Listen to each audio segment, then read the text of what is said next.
And welcome back to another Knowledge Hub feature with Jason Goddard. Jason, let's jump straight into it.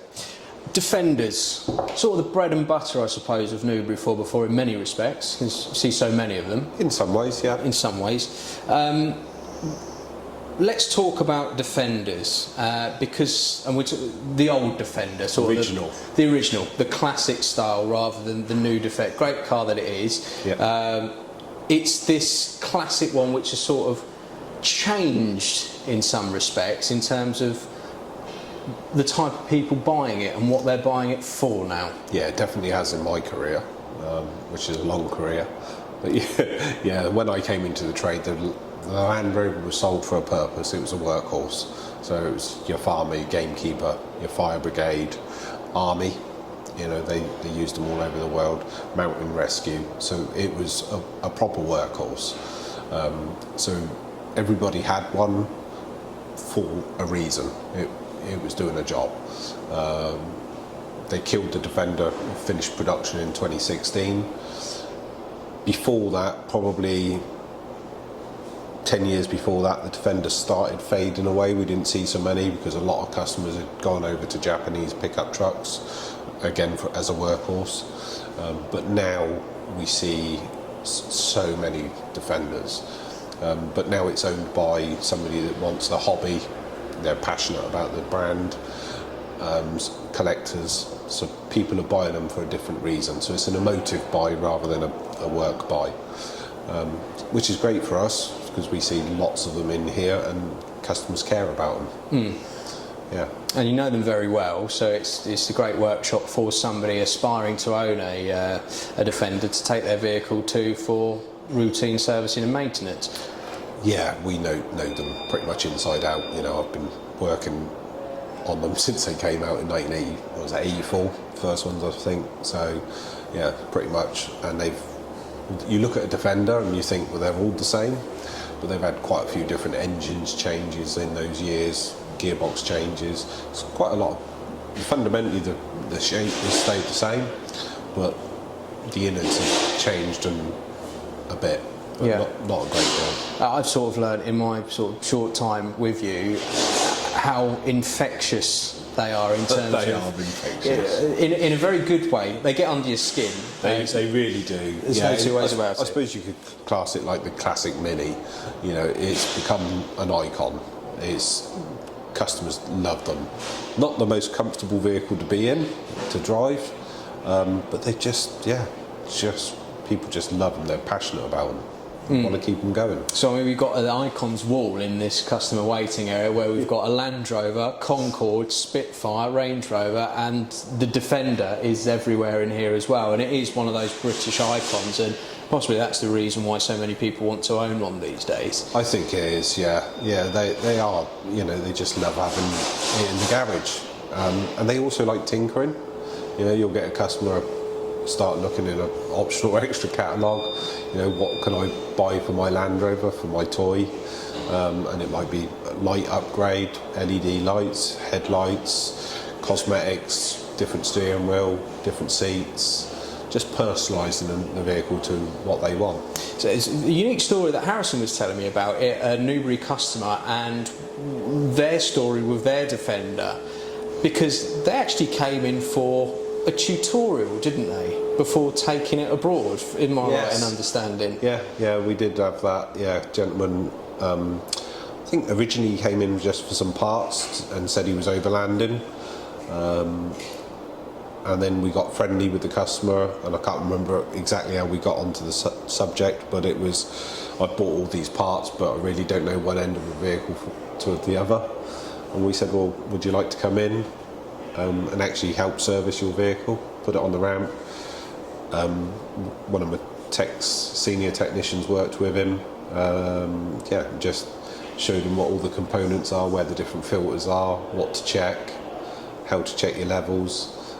He's actually coming back in, I think, tomorrow as well, so to do some more repairs on his own vehicles. We just have to make sure insurance is in place and things like that, but yeah, if we can help a customer do that. We obviously can't fix it when he's overlanding. I was going to say, because that vehicle has since been to another continent, hasn't it, on a bit of an adventure? Yeah, they went across Africa in it. Yeah. So, yeah. Wow. Yeah, the customer was went off, I think 3 to 6 months or something. I can't remember the exact length of time, but yeah. So it's not just about keeping Defenders on the road and in good condition so that the customers can enjoy them, but it's also, in many respects, examples like that, about helping customers achieve a little bit of a dream for what they want to do with the vehicle when they own it, because these do go on adventures, don't they? Yeah, definitely. We're here to help.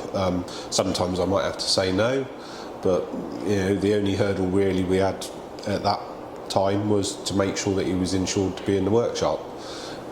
So a quick phone call to our insurance company to say that. I think, if I remember rightly, we got him just to sign a disclosure saying if he injured himself.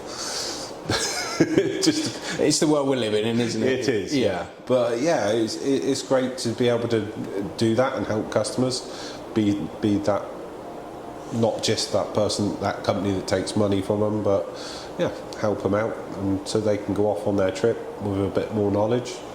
Yeah, definitely. So routine service and maintenance obviously covered, and like you said, the guys in that workshop know Defenders inside out. Yep. Other bits and pieces that I've seen, so upgrades, because people like to make these vehicles their own, don't they? They definitely do. You've sort of evolved a catalogue of components and parts and upgrades. What's sort of the most unique thing you've done on a Defender? Unique? Ooh, that's a good question. Unique. To be fair, I can't think of anything that's been... I've seen lots of roof tents, I've seen lots of winches, light bars. Yeah, winches and light bars and LED bumpers, daytime running lights, things like that. That's quite usual. That's your run-of-the-mill sort of stuff. But something that's... that's the norm, really. They might want to change the wheels. The odd one that you get sometimes is I want to lower my Land Rover. Right. It's not a sports car, no. But at the end of the day, if you're not going to drive it off-road and you want it to sit a bit lower... Slam it. But yeah, we're all different and we all have different interests in what we want. That's what's nice about it, because I see and I think that's why they get under your skin, because once you've seen so many different Defenders, seldom are they ever the same, the ones passing through the workshop, and I think you end up having your own ideas what you'd want to do with yours if you had one. Shooting wagon, thinking about unique ones, that was quite a sort of like something to be used on an estate somewhere with the seating in the back for the former military one. That was quite an interesting project. We've had the former military vehicles in and then put all new bench seats in the back, new canvas on there, and again, carrying the guns across the shoot fields, perfect for that. So that's definitely one that we've done. You see the odd ex-military vehicle, which is ex-ambulance, Red Cross ambulance. We don't do the conversions here ourselves, but they have those converted these days to go overlanding, and it becomes your camper van. So what once had an injured soldier in the back is now your living quarters. Yeah. So that's quite unique, really. Right, so have you got any sort of buying advice for somebody that might be looking into a Defender for the very first time? They're new to the brand, they're one of these customers who are now buying them as a passion project. What would your advice then be? Do some research. They can be a money pit. The main things you want is a really good solid chassis underneath. They do rot out. It's just an Achilles heel, whatever you want to call it, but they do rot out, and you're in for thousands of pounds if you've bought one with a rotten chassis. They can be patched, but if one's gone bad, it's going to need a new chassis. And like I say, that's sort of 5-6 days work to put a new chassis in, so expensive. Mechanicals, make sure all the gears work and you're not grating any gears. Check it for oil leaks, but they do suffer with a few leaks anyway. But suspension does wear out, especially if it's used off-road. So check all the suspension. And then the other big one is swivels, which is a part of the front axle which allow it to steer. Swivels do corrode and rot away, and again, it's quite an expensive, time-consuming job to do 2 swivel rebuilds. Realistically, it's probably a day's work. So a day's labour straight away. So that's the fundamentals, and always look for good history. You know, lots of receipts, lots of oil changes, the usual stuff. And do Newbury offer a sort of, what's the word for it? So, inspection service for somebody looking to purchase one? If they can borrow a vehicle and bring it to us, it's very difficult for us to go out and look at a vehicle on site. It's much easier if a vehicle can be borrowed, bought here, we can put it on a ramp, we can be more thorough, we can do the right inspections of it. But yeah, we're definitely willing to help in any way we can. I have gone with the odd customer and looked at a vehicle, but find it hard to find the time to do that these days. Yeah. And are there any sort of rare ones to look out for? Any niche vehicles? I mean, you and I like our sports cars, and we know that there are certain models within certain brands' ranges that are ones to look out for. Does the Defender have a particular one to look out for? Not really. The obvious ones are, did you want a commercial vehicle, so no windows, no rear seats, or do you want to take passengers? You can convert the commercial ones. You can cut holes in the side panels and put windows in there, and they look almost factory. You can put seat belts and seats in the back, but that's the main difference. But trim models, there are different models, but it's not great shakes in between them. Oh, interesting. Well, there we go. There's a little bit of Defender talk, and if it's not out already, there will be a blog post going on the Knowledge Hub with a little bit more about the Defender. Yep. It's a nice bit of plug in there, isn't it? So if you're interested in discovering a little bit more about Defenders, reading up on what Jason's got to say, head over to the Knowledge Hub. I think I can probably do this here via the link below, and that will take you through to the Knowledge Hub. Jason, thanks for the chat again, mate. Lovely. Appreciate it. Thank you. Take care. See you soon.